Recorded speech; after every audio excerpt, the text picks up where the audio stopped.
West Bengal state university BA BSc first semester supplementary examination যারা দেবে economics G one ডিএসসি1 পেপারে আজকে তাদের সাজেশন দিচ্ছি।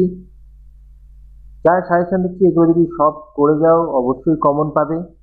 ইকোনমিক্সের সাজেশন দেওয়া টাফ, কারণ প্রচুর অধ্যায় রয়েছে, এক একটা অধ্যায় প্রচুর কোশ্চেন রয়েছে এবং প্রতিটাই গুরুত্বপূর্ণ। তাই যা সাজেশন দিচ্ছি এগুলো সবকটা করে রাখবে। বিশেষ করে যেগুলো স্টার দিয়ে রেখেছি সেগুলো অবশ্যই পড়বে। শর্ট কোশ্চেন যা দিয়েছি সবকটাই করতে হবে। শর্ট কোশ্চেনের এমনিতেই সাজেশন দেওয়া সম্ভব হয় না, তাও আমি যেগুলো সবচেয়ে গুরুত্বপূর্ণ সেগুলো আমি তোমাদের দিয়ে দিয়েছি কোশ্চেন, এগুলো পড়তেই হবে। তবে বড় প্রশ্ন যেগুলো স্টার দিয়ে রেখেছি সেগুলো অসম্ভব ভালো করে পড়বে এবং বাকিগুলোও কমপ্লিট করার চেষ্টা করবে, কারণ ইকোনমিক্স সাজেশন কিন্তু দেওয়া টাফ হয়। কয়েকটা পড়ে ইকোনমিক্স কখনোই পরীক্ষার হলে কমন পাওয়া যায় না। আমরাও মাস্টার ডিগ্রি পর্যন্ত ইকোনমিক্স ছিল আমাদের সাবজেক্ট, তো সেখানেও দেখেছি যে সাজেশন খুব একটা কাজে লাগে না। তাই যেইগুলো দিয়েছি সেগুলো পড়তেই হবে, তাহলেই তোমরা কমন পাবে। ভিডিওটা ভালো লাগলে লাইক কমেন্ট শেয়ার করে দিও, কোশ্চেনগুলো দেখতে থাকো। তো প্রথমে মান 2 এর কোশ্চেন, যেখানে রয়েছে চাহিদা রেখার সংজ্ঞা দাও। পরের প্রশ্ন প্রান্তিক আয় কাকে বলে। 3 নম্বর প্রান্তিক ব্যয়ের সংজ্ঞা দাও। নিরপেক্ষ রেখার সংজ্ঞা দাও। চাহিদার পারস্পরিক দাম স্থিতিস্থাপকতা বলতে কি বোঝো। তারপরে গড় আয়, প্রান্তিক আয় এবং চাহিদার দামগত স্থিতিস্থাপকতার সম্পর্ক উল্লেখ করো। একটি সম্পূর্ণ স্থিতিস্থাপক চাহিদা অঙ্কন করো, চাহিদা রেখা অঙ্কন করো। উৎপাদন অপেক্ষক কাকে বলে। সমোৎপাদন রেখার যে কোনো দুটি বৈশিষ্ট্য লেখো। সুযোগ ব্যয় কাকে বলে। ফার্মের গড় স্থির ব্যয় রেখার আকৃতি কিরূপ, অথবা গড় স্থির ব্যয় রেখার আকৃতি কিরূপ। ব্যাপার হলো যে ফার্মের শব্দটা শুধু যুক্ত রয়েছে, এখানে ফার্মের নেই। একটা ইয়ারে এরকম কোশ্চেন দিয়েছে, অনেকেই আছো কনফিউশন হয়ে যায় তাদের, তাই জন্য দিয়েছি, কিন্তু এটা না বোঝার কোনো কারণ নেই। তো একচেটিয়া বাজার কাকে বলে। পূর্ণাঙ্গ প্রতিযোগিতামূলক বাজারে ফার্মের গড় আয়ের রেখার আকৃতি কেমন হবে। একটি পূর্ণ প্রতিযোগিতামূলক বাজারের বৈশিষ্ট্য উল্লেখ করো। একচেটিয়ামূলক প্রতিযোগিতার স্বল্পকালীন ভারসাম্যের শর্তগুলি কি কি। বন্টনের প্রান্তিক উৎপাদনশীলতা তত্ত্বের দুটি অনুমান লেখো। মোট উপযোগিতা ও প্রান্তিক উপযোগিতার মধ্যে সম্পর্ক কি। বাজেট রেখা কি বা কাকে বলে। উৎপাদনের স্থানান্তর আয় বলতে কি বোঝো। ভোক্তার উদ্বৃত্ত কি। অলিগোপলি বাজারের বৈশিষ্ট্য উল্লেখ করো।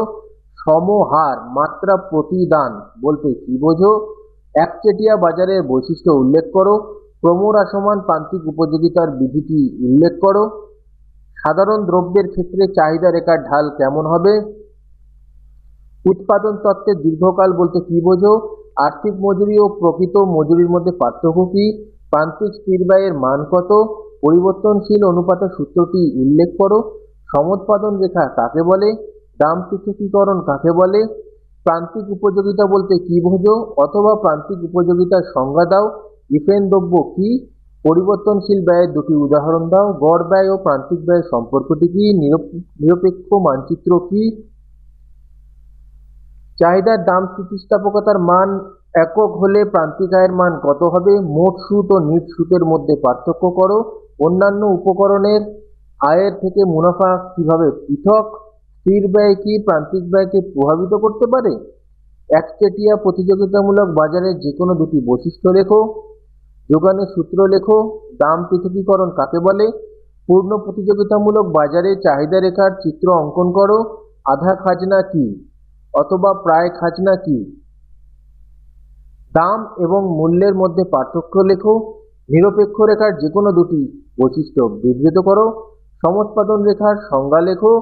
একটি পূর্ণ প্রতিযোগিতামূলক ফার্মের চাহিদা রেখার আকৃতি কেমন হবে। স্বাভাবিক মুনাফা বলতে কি বোঝানো হয়। দ্রব্য পৃথকীকরণের সংজ্ঞা দাও। পার্থক্যমূলক খাজনা কাকে বলে। উপভোক্তার উদ্বৃত্ত কি। আয় প্রভাব কি। মাত্রার প্রতিদান কয় প্রকার ও কি কি।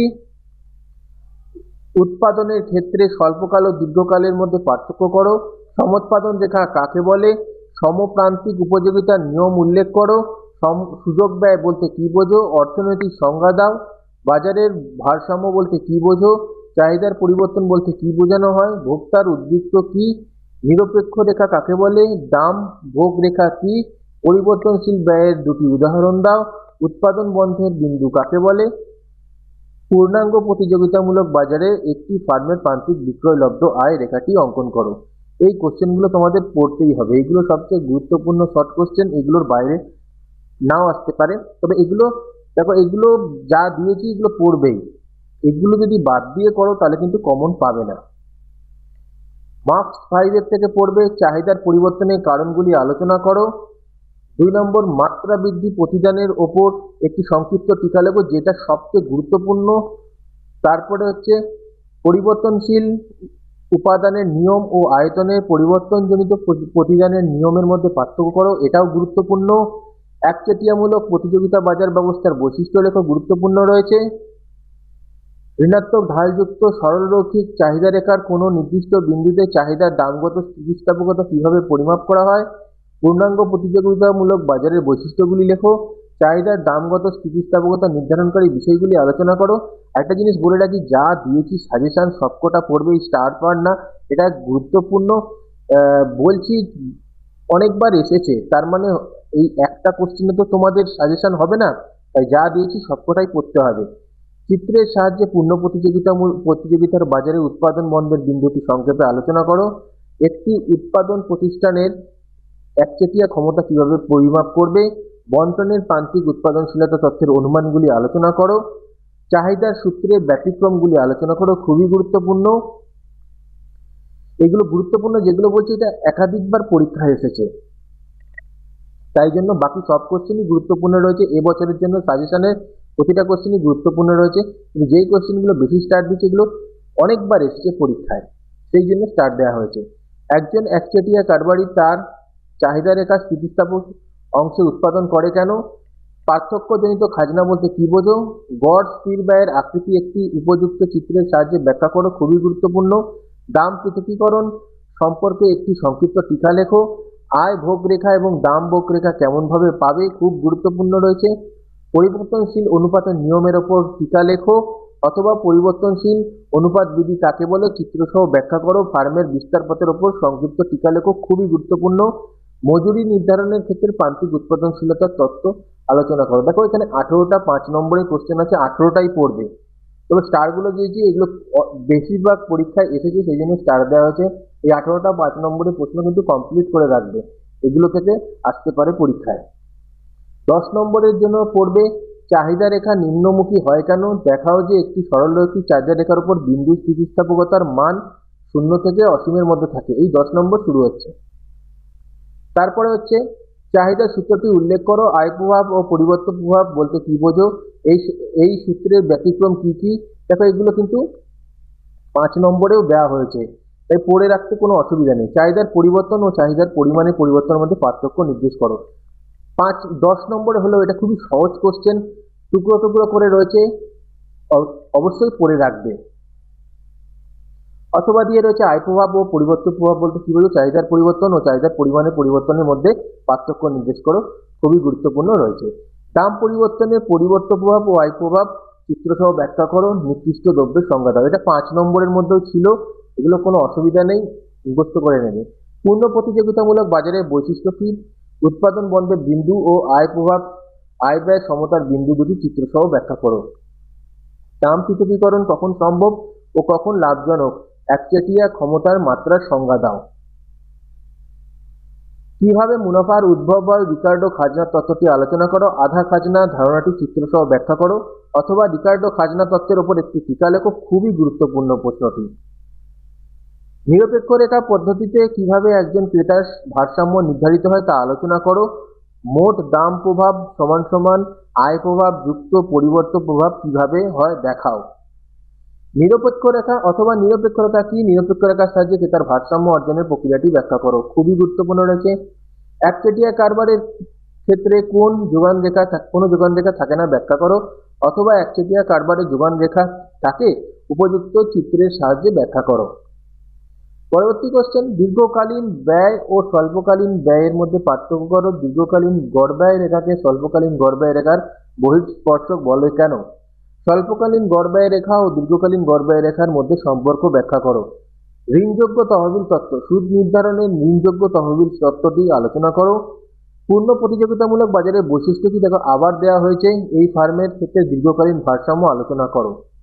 এই কোশ্চেন অনেকবার রিপিট হয়েছে, 5 নম্বরেও দেওয়া হয়েছে, তো অসুবিধা নেই, প্রশ্নগুলো পড়তে থাকবে। 5 নম্বর ভালো করে কমপ্লিট করলে 10 নম্বরেরও অনেকগুলো কমপ্লিট হয়ে যাবে। একটি ফার্মে স্বল্পকালীন গড় ব্যয় রেখা ইউ আকৃতি হয় কেন?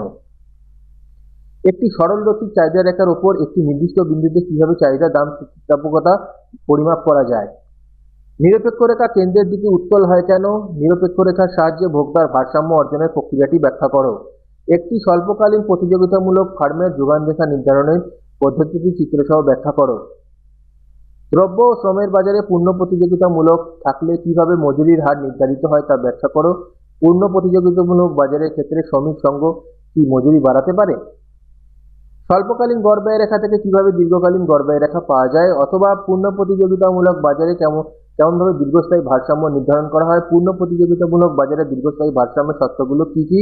অথবা পূর্ণ প্রতিযোগিতামূলক বাজারে ফার্মের দীর্ঘকালীন ভারসাম্য অবস্থাটি ব্যাখ্যা করো। তো 3টে ওয়ার্ড রয়েছে, তোমরা খুব ভালো করে পড়বে, প্রশ্নটা খুবই গুরুত্বপূর্ণ আর এবছরের জন্য খুবই গুরুত্বপূর্ণ রয়েছে। দামগত স্থিতিস্থাপকতার সংজ্ঞা দাও। চাহিদা রেখা কোনো বিন্দুর ওপরে কিভাবে সেটি পরিমাপ করা হয়? দেখাও যে একটি সরলরৈখিক চাহিদা রেখার বিভিন্ন বিন্দুতে স্থিতিস্থাপকতার মান বিভিন্ন হয়। ভারসাম্য বাজার দাম কাকে বলে, কিভাবে এটি নির্ধারিত হয়? যদি বাজারের চাহিদা বৃদ্ধি পায় তবে ভারসাম্য দামের কি পরিবর্তন হয়? বাজেট রেখা ও নিরপেক্ষ রেখার মানচিত্রের সাহায্যে ভোক্তার ভারসাম্য নির্ধারণের প্রক্রিয়াটি ব্যাখ্যা করো। অসম্ভব গুরুত্বপূর্ণ প্রশ্ন। কোনো ফার্মের স্বল্পকালীন মোট ব্যয় রেখা থেকে ফার্মটির গড় ব্যয় রেখা ও প্রান্তিক ব্যয় রেখা কিভাবে নির্ধারণ করা যায় চিত্রসহ আলোচনা করো। খুবই গুরুত্বপূর্ণ, পূর্বেও এই কোশ্চেনটা দেওয়া হয়েছে, কারণ মনে হচ্ছে আমি পড়েছি, মনে হচ্ছে দিয়েছি এটা। তো উৎপাদনের পরের প্রশ্ন, উৎপাদনের স্তরটি স্থির রেখে একটি ফার্ম কিভাবে উৎপাদন ব্যয় ন্যূনতম করার প্রচেষ্টা করে? সমোৎপাদন রেখা ও সমবায় রেখার সাহায্যে আলোচনা করা অসম্ভব গুরুত্বপূর্ণ। পূর্ণ প্রতিযোগিতামূলক বাজারে একটি ফার্মের স্বল্পকালীন যোগান রেখা নির্ধারণ করো। খুবই গুরুত্বপূর্ণ কোশ্চেন এটি। তো এই প্রশ্নগুলো অবশ্যই তোমাদের পড়তে হবে। ইকোনমিক্সের কিন্তু সাজেশন দেওয়া খুব কঠিন, অজস্র কোশ্চেন রয়েছে এবং প্রতিটা কোশ্চেনই গুরুত্বপূর্ণ। তাই যেগুলো দিয়েছি এগুলো কমপ্লিট করে যাবে, নইলে ভালো নম্বর, অথবা দেখা গেল যে পাসই করতে পারবে না। তার কারণ কোশ্চেন প্রতি বছরই প্রায় আলাদা আলাদা ভাবে আসছে, কিছু কোশ্চেন হয়তো রিপিট হচ্ছে। তাই যেগুলো দিয়েছি অবশ্যই পড়ো, ভালো রেজাল্ট অবশ্যই হবে। ভিডিওটা ভালো লাগলে লাইক, কমেন্ট, শেয়ার করে দিও।